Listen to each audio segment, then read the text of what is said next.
Kattappana ration കട കുന്തളമ്പാറ ജംഗ്ഷനിൽ car തോട്ടിലേക്ക് മറിഞ്ഞ അപകടം. വെള്ളിയാഴ്ച രാത്രിയാണ് കുഴുത്തുളു സ്വദേശി സഞ്ചരിച്ചിരുന്ന വാഹനം അപകടത്തിൽപ്പെട്ടത്.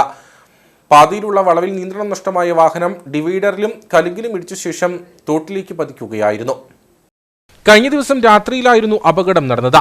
പാറക്കടവ് പള്ളിക്കവല ബൈപ്പാസ് റോഡിൽ സഞ്ചരിച്ചിരുന്ന വാഹനം കുന്തളമ്പാറ റേഷൻ കട ജംഗ്ഷനിൽ വളവിൽ നിയന്ത്രണം നഷ്ടമായി തോട്ടിലേക്ക് മറിയുകയായിരുന്നു. കുഴുത്തുളു സ്വദേശി സഞ്ചരിച്ചിരുന്ന വാഹനമാണ് അപകടത്തിൽപ്പെട്ടത്. റോഡിൽ നിന്നും ഉയർന്നു പൊങ്ങിയ വാഹനം തോടിന്റെ സംരക്ഷണ ഭിത്തിയിൽ ഇടിക്കുകയും തുടർന്ന് തോട്ടിലേക്ക് വീഴുകയുമായിരുന്നു. അപകടത്തിന്റെ CCTV ദൃശ്യങ്ങളും പുറത്തുവന്നു.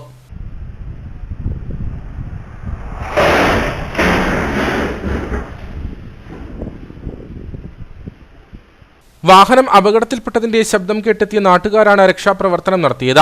മേഖലയിൽ സുരക്ഷാ മാനദണ്ഡങ്ങൾ ഇല്ലാത്തത് പലപ്പോഴും അപകടങ്ങൾക്ക് കാരണമാകുന്നതായി നാട്ടുകാർ പറഞ്ഞു. ഒരാളെ വണ്ടിക്കകത്ത് ഉണ്ടായിരുന്നുള്ളൂ. ഞാൻ വണ്ടി ഓടിച്ച് വന്നു. വണ്ടി തോട്ടിലേക്ക് വീഴുന്നതിൻ്റെ സൗണ്ട് കേട്ട് ഞങ്ങൾ എണീറ്റ് വരുമ്പോൾ വണ്ടി തോട്ടി കിടപ്പുണ്ട്. പിന്നെ ഞങ്ങളെല്ലാവരും കൂടി വണ്ടിയുടെ ഗ്ലാസ്സൊക്കെ തല്ലിപ്പൊട്ടിച്ച് ആളിനെ കരക്കി കയറ്റി തലേ വന്നൊരു വണ്ടി തടഞ്ഞു നിർത്തി അതിൽ കയറ്റി ഹോസ്പിറ്റലിൽ എത്തിച്ചു. ഇവിടെ ഒരു സാധാരണ ഒരു അപകട വളവാണ്. എല്ലാ ദിവസവും ഇവിടെ അപകടങ്ങൾ സാധാരണ ഉണ്ടാകുന്ന രീതിയിൽ വണ്ടികൾ വന്ന് പോയിക്കൊണ്ടിരിക്കുന്നു.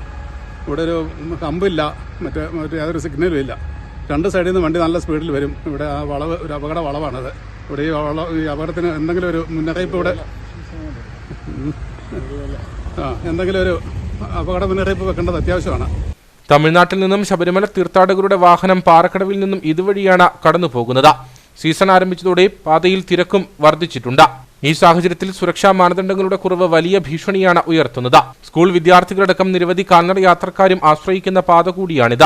BMBC നിലവാരത്തിൽ നിർമ്മിച്ച റോഡിൽ അമിത വേഗതയിലാണ് പല വാഹനങ്ങളും സഞ്ചരിക്കുന്നത്. മുൻപും ഇവിടെ നിരവധി വാഹനങ്ങൾ അപകടത്തിൽപ്പെട്ടിട്ടുണ്ട്.